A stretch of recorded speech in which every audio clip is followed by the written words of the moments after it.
नमस्कार, मैं हूं तरसेम सिंह और आप देख रहे हैं भारत मनी इंडिया। आज हम जो एक खबर दिखाने वाले, एक बहुत ही सुंदर खबर है। आज अनुराग डांडा जी जो वरिष्ठ नेता हैं आम आदमी पार्टी के, उन्होंने एक प्रेस वार्ता को संबोधित किया है और बहुत सी ऐसी बातें कही हैं जो आपको जानकर के बहुत खुशी भी होगी और एक अजीब भी लगेगा। तो आइए, ये जो आज की जो ये प्रेस वार्ता है, ये आम आदमी पार्टी के अमन वड़ैच जी जो एक बहुत ही अच्छे नेता है, उनकी अध्यक्षता में होने जा रही है। आइए, क्या कहा अनुराग डांडा जी ने, आप इसको जरूर सुनिए और इस न्यूज़ को ज़्यादा से ज़्यादा शेयर कीजिए और अपने कमेंट बॉक्स में अपनी राय जरूर लिखें कि आपको इनके विचार ये कैसे लगे, आप इसके लिए क्या कहना चाहते हैं। धन्यवाद। हरियाणा के मुद्दों पर लड़ी जानी है और लोकतंत्र बचाने के बाद सबसे बड़ी बात यही है कि हर पार्टी अपने मुद्दे लोगों के बीच में लेकर के जाए, जिसको लोग स्वीकार करेंगे वही नतमस्तक होकर के सरकार चलाए।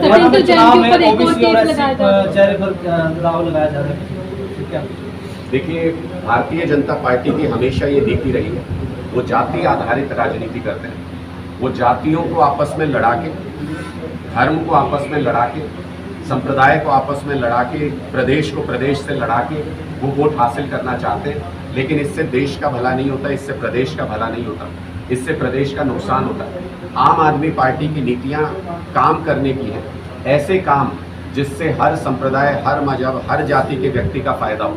मुझे कोई ऐसा बेरोजगार समझ में नहीं आता जो अपनी जाति की वजह से बेरोजगार है। बेरोजगार होता है किसी भी जाति का, बच्चा होता है किसी भी जाति का, उसको शिक्षा चाहिए। इसी तरह से महिला है किसी भी जाति की, उसको सुरक्षा चाहिए। ऐसे तमाम मुद्दों के ऊपर आम आदमी पार्टी काम करती है। हम काम के आधार पर राजनीति करते हैं, हम जाति के आधार पर राजनीति नहीं करते। सत्येंद्र जैन पर रिश्वत का एक और मामला लगाया जा रहा है। सत्येंद्र जैन, देखिए, ये तो भारतीय जनता पार्टी का कुचक्र चल रहा है, दमन चक्र चल रहा है। उनकी कोशिश है कि किसी भी तरीके से अरविंद केजरीवाल जी और आम आदमी पार्टी को कुचल के ख़त्म कर दिया जाए, क्योंकि उनको पता है, जैसे कंस क्या करते थे, कंस श्री कृष्ण जी को जैसे ही उनका विनाश कौन करेगा उनको पता चला तो उनको कुचलने का प्रयास किया। गर्भ में भी, गर्भ के बाद भी हर वो साजिश रची कि इसको बड़ा मत होने दो। तो भगवान श्री कृष्ण का विशेष आशीर्वाद अरविंद केजरीवाल जी के ऊपर भी, वो भी जन्माष्टमी के दिन पैदा हुए। इसलिए मुझे लगता है कि उनको भी राजनीति के कंस जो हैं वो कुचलने का प्रयास कर रहे हैं, लेकिन वो जानते नहीं कि भगवान का सीधा आशीर्वाद है और जनता का काम करने के लिए ही अरविंद केजरीवाल जी को इस धरती पर शायद भेजा है। वो इनके इन षड्यंत्रों के काबू नहीं आएंगे और एक दिन कंस का विनाश कृष्ण के आशीर्वाद से ही होगा। हाथरस हादसे पर भी तुरंत एक्शन लिया गया।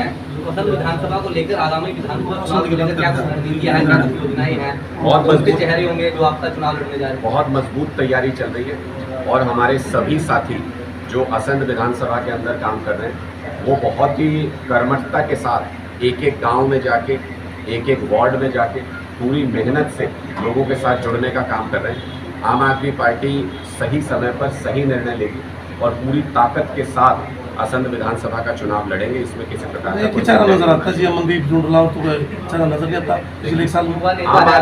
फोटो ये वास्तविकता है। फोटो के अंदर आने के लिए तो आप जब आप पहुंचते हो तो फोटो खिंचवाने के लिए तो सभी तो पिछले एक साल में तो देखिए, आम आदमी पार्टी का चुनावों के बीच में जाने का बहुत ही स्पष्ट फॉर्मूला है। इसमें कोई इफर्ट किसी प्रकार का नहीं है। हम उसको टिकट देते हैं, हम उसको चुनाव लड़ाते हैं जिसको इलाके की जनता कहती है। जनता की आवाज़ पर, सर्वे के आधार पर आम आदमी पार्टी अपनी टिकट का फैसला करती है। हमारा ये फॉर्मूला आगे भी इसी तरह से कायम रहेगा। जिसको असंध के लोग चाहेंगे वो चुनाव आम आदमी पार्टी की टिकट पर लड़ेगा भी और जीतेगा। कई बार ऐसा होता है कि हाईकमान से पैराशूट कैंडिडेट उतार दिए जाते हैं जी। आम आदमी पार्टी के अंदर ऐसा नहीं होता है। जहां होता है उनसे पूछिए, उनके अंदर जूते चलने वाले हैं। कुछ दिन में अपने अपने कैंडिडेट्स को लेकर के उनके जूते भी चलेंगे, सड़क पे भी चलेंगे और दफ्तरों में भी चलेंगे। हाईकोर्ट ने जो आदेश दिया है कि नेशनल हाईवे खोला जाए तो उसके बारे में क्या कहेंगे? देखिए, हम इस फैसले का स्वागत करते हैं। हाईकोर्ट का ये एक ऐतिहासिक फैसला है और आम आदमी पार्टी लगातार इस मुद्दे को उठाती रही है कि शंभू बॉर्डर को बंद करके, वहाँ बैरिकेडिंग करके पुलिस हमारे संवैधानिक अधिकारों का हनन कर रही है। संविधान में 19(1)(b) धारा ऐसी है जो हमें ये इजाज़त देती है कि हम देश के किसी भी हिस्से में आ जा सकते हैं। यही हमें बताता है कि हम आज़ाद हैं। हमारी वो आज़ादी छीनने की कोशिश की थी भारतीय जनता पार्टी की सरकार ने। अब कोर्ट ने स्पष्ट तौर पर कहा है कि हरियाणा सरकार के खिलाफ किसानों का कोई आंदोलन नहीं है। वो केंद्र सरकार से अपनी मांगे रखना चाहते हैं, दिल्ली जाना चाहते हैं, उनको दिल्ली जाने दिया जाए। 5 महीने से जिस तरीके की हट बीजेपी की सरकार ने दिखाई, जैसे तानाशाही रवैया अपना के बॉर्डर बंद किया, उससे व्यापारियों को करोड़ों का नुकसान हुआ, सरकार को करोड़ों का नुकसान हुआ, नेशनल हाईवे अथॉरिटी को करोड़ों रुपए का नुकसान हुआ और किसानों को जान माल के साथ साथ उनके सम्मान की भी हानि हुई। इस बात के लिए भारतीय जनता पार्टी को जितना उसका विरोध किया जाए उतना कम है। मुझे लगता है ये सारे वर्ग आने वाले चुनाव में भारतीय जनता पार्टी को उनके गलत निर्णय का सजा देंगे। बॉर्डर तो ये भी बंद है सर, पंजाब से हरियाणा वाला, ये करवाना सारे बॉर्डर खुलने चाहिए। देखिए हमारा बहुत स्पष्ट मत है, जब हाईकोर्ट का आदेश शंभू बॉर्डर के बारे में आया है और बहुत कैटेगोरिकली उन्होंने ये कहा है कि कोई अधिकार नहीं है सरकार को ऐसे रास्ता बंद करने का, तो मुझे लगता है सद्बुद्धि भगवान देंगे सरकार को और उनको पता चलेगा कि ये निर्णय सिर्फ शंभू बॉर्डर के बारे में नहीं है, इससे सीख लेके बाकी सारे बॉर्डर्स को भी खोलना चाहिए। क्या अनुराग ढांडा हरियाणा विधानसभा चुनाव में आम आदमी पार्टी के मुख्यमंत्री के चेहरे हो सकते हैं? एक इसका जवाब दे दूं आपका। इन लोग एसपी का गठबंधन और उन्होंने सरकार बनाने का दावा किया, क्या कहना चाहते हैं? देखिए 3 में ना 13 में 0 को 0 से जोड़ दो तो 0 ही रहेगा, 1 तो हो नहीं सकता, ना 2 हो सकता, ना 10 हो सकता। तो ये आज के दिन में हरियाणा की राजनीति में बाकी सभी पार्टियों को लोगों ने रिजेक्ट कर दिया। लोकसभा चुनाव में आपने देखा भी होगा, न इनके पास विचारधारा है, न इनके पास चेहरा है आज के दिन में, न हरियाणा के लोगों की उम्मीदों को पूरा करने का रोड मैप है। ये सिर्फ चुनाव में उतर के आज घोषणाएं नहीं देखी आपने किस तरीके की है। अभय चौटाला जी को अगर सही से गिनती आती हो, गणित आता हो, तो अपनी की हुई घोषणाओं को जोड़ के देख लो, अपने आप पता चल जाएगा कि मोदी जी से भी ज़्यादा फेंक रहे हैं। तो इससे स्पष्ट तौर पे ये समझ में आता है कि राजनीति के अंदर ये लोग हाशिए पे पहुंच चुके हैं, जो इनसे बर्दाश्त नहीं हो रहा। कुछ तो तिकड़म लोगों के सामने दिखाएंगे, 90 जिनके पास उम्मीदवार नहीं थे आज के दिन में टिकट देने के लिए, मिलजुल के दे दें, 1-2% वोट ले लें तो हमें लगेगा कि कामयाब होगा। सामाजिक क्रांतिकारी राज्यसभा का चुनाव लड़ रहे हैं और नए विधायक बलराज बंधु ने समर्थन दिया है, क्या अन्य विपक्ष के विधायक उन्हें समर्थन देना चाहिए? देखिए मुझे लगता है कि किसी एक निर्णय पर पहुंचकर विपक्ष को अपना उम्मीदवार तो देना चाहिए। विपक्ष को किसी भी व्यक्ति को उम्मीदवार बनाए, लेकिन सबको एक सहमति से बनाना चाहिए। ऐसा लगता है कि जैसे भारतीय जनता पार्टी के सामने ये विपक्ष की पार्टियां जो लोगों के बीच में उनके खिलाफ वोट मांगने जाती है, उन्होंने एक तरीके से सरेंडर कर दिया है और उन्होंने उम्मीदवार न देके एक ग्रीन पैसेज दे दिया कि भारतीय जनता पार्टी अपना राज्य। हरियाणा प्रदेश में 2024 का विधानसभा चुनाव, क्या अनुराग ढांडा को मुख्यमंत्री का चेहरा पेश करके आम आदमी पार्टी लड़ने जा रही है? देखिए आम आदमी पार्टी में हम लोग विधायक बनने के लिए, टिकट के चक्कर में पद हासिल करने के लिए कभी नहीं आए। आम आदमी पार्टी में हम लोग एक बदलाव की सोच लेकर के आए थे। अरविंद केजरीवाल जी के एक इशारे पर गर्दन कटाने की हिम्मत रखते हैं, वो हमारे कार्यकर्ता के अंदर दम है। हम पदों के लिए लालच नहीं करते, हम पदों के लिए लड़ाई नहीं लड़ते, हम टिकट की लड़ाई नहीं लड़ते। हरियाणा में संपूर्ण बदलाव होना चाहिए, वही हमारे जीवन की कामयाबी है। हरियाणा के युवा बेरोजगार नहीं होने चाहिए, हरियाणा के अंदर शिक्षा और स्वास्थ्य व्यवस्था शानदार होनी चाहिए, बिजली और पानी हर व्यक्ति को मिल सके। सिर्फ यही हमारी लड़ाई है। हमारी लड़ाई किसी पद या किसी व्यक्ति विशेष के लिए नहीं। बेरोजगारी में हरियाणा नंबर 1 पे है, आम आदमी पार्टी का ये तो सारे विदेश में दाम है। देखिए पूरे देश के अंदर इस बात को लेकर चर्चा है कि हरियाणा को भारतीय जनता पार्टी ने बर्बादी के कगार पे पहुंचा दिया। इतने बेरोजगार हैं, मैं पिछले 2 साल से लगातार ये कह रहा हूँ, 25 लाख बेरोजगार हरियाणा के अंदर है। 25 लाख बेरोजगार का मतलब होता है कि हरियाणा बारूद के ढेर के ऊपर बैठा है, कभी भी फट पड़ेगा। और आज वो फटना शुरू हो गया, हर हाथ में गन है, हर तरफ से गोलियां चल रही हैं। ये युवा जो गोलियां चलाते नजर आते हैं तस्वीरों में, ये कौन है? ये इतनी इजीली अपराध की तरफ कैसे चले गए? ये सरकार की नीतियों के शिकार हुए। या तो बेरोजगार युवा अपराध की तरफ जाता है या नशे की गर्त में चला जाता है। इसके लिए सीधे तौर पर भारतीय जनता पार्टी की सरकार जिम्मेदार है। हरियाणा का एक एक युवा आने वाले विधानसभा चुनाव में उनकी दुर्गति का बदला भारतीय जनता पार्टी की सरकार से लेगा। उनको आज हर माँ बाप की एक मजबूरी हो चुकी है प्राइवेट स्कूल में पढ़ाने की। इस दूरदर्शा को दूर करने के लिए असंध की जनता के बीच में ये 84 के 84 गांव हैं, इसमें सारे गांव की एक एक स्कूल की दूरदर्शा है। हम डीपली वहाँ तक गए, डोंगरों के हॉस्पिटल तक गए, गलियों की स्थिति भी हमने देख ली। जो कई गांव में ऐसे हरडाने जैसे ऐसे गांव हैं जिनमें अभी बारिश आते ही वहाँ की कॉलोनियों वाले डरने लग जाते हैं, पानी ओवरफ्लो होके उनके घरों में जाने लग जाता है। ये ऐसे हालात पैदा हुए और यहाँ के जो बीजेपी के नुमाइंदे हैं वो विकास की इतनी बड़ी बड़ी बातें करते हैं, जब भी बोलते हैं कि बात कहते हैं हमने बाईपास बना दिया, हमने बाईपास बना दिया। ये नहीं पता लगा कि इस बाईपास का राज क्या है। इसमें भी मीडिया साथियों ने काफ़ी कुछ निकाला था। अभी ये बाईपास बनने के कारण क्या थे?